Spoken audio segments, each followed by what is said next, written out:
और महाराष्ट्र के Malegaon blast case में एनआईए स्पेशल कोर्ट ने साध्वी प्रज्ञा समेत 7 आरोपियों को बरी कर दिया। इस केस में 7 मुख्य आरोपी थे।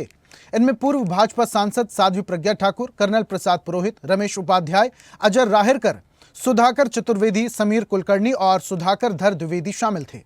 पीड़ितों के वकील शाहिद नवीन अंसारी ने कहा कि हम एनआईए कोर्ट के फैसले के खिलाफ हाई कोर्ट में अपील करेंगे। इस मामले में जांच एजेंसियां और सरकार फेल हुई हैं। इस मामले में राजनीतिक प्रतिक्रिया भी देखने को मिली। आइए सुनते हैं। मालेगांव ब्लास्ट में आज 7 आरोपी निर्दोष साबित हुए हैं। इससे नई बात सामने आ गई कि एक भगवा आतंकवाद की थ्योरी रची गई, जिसके जनक हमारे मध्य प्रदेश के पूर्व मुख्यमंत्री दिग्विजय सिंह जी थे और वो राहुल गांधी के इशारे पर ये काम कर रहे थे। पूरी दुनिया में हिंदुत्व को बदनाम करने के लिए इस्लामिक आतंकवाद के मुकाबले में भगवा आतंकवाद शब्द को बनाया गया और उस शब्द को प्रमाणित करने के लिए बहुत बेकसूर लोग इसका शिकार बनाए गए, जिसमें साध्वी प्रज्ञा थी, कर्नल प्रसाद पुरोहित थे और अन्य लोग भी थे। इतनी प्रताड़ना हुई है, आप कभी कर्नल पुरोहित के बारे में जानकारी करें। उनको शारीरिक प्रताड़ना इतनी, उनके नाखून निकाले गए हैं, उनके बाल नोचे गए हैं, उनका इतना फिजिकल टॉर्चर हुआ। और प्रज्ञा ने तो एक महिला जितना कष्ट झेल सकती है उससे ज्यादा कष्ट झेला। अब कोर्ट के फैसले के बाद तो हम सबको इस बात को समझना चाहिए कि अनावश्यक रूप से विषय को डाइवर्ट करने के लिए उसको भगवा आतंकवाद का नाम देकर और जिस तरीके से प्रचारित किया गया था उसका पटक्षेप हो गया है। कोर्ट का निर्णय सर्वोपरि है। देखिए, मालेगांव में पूरे सनातन धर्म को बदनाम करने की साजिश थी। एक नए शब्द का सृजन हुआ था, हिंदू आतंकवाद।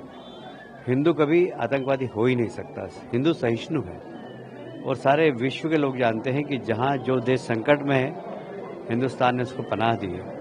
तो ये हिंदू आतंकवाद शब्द सृजन किया था चिदम्बरम जी ने और कांग्रेस ने। मेरा ख्याल है आज पूरी कांग्रेस के गाल पे करारा तमाचा लगा है। न्यायपालिका ने जिस प्रकार मालेगांव के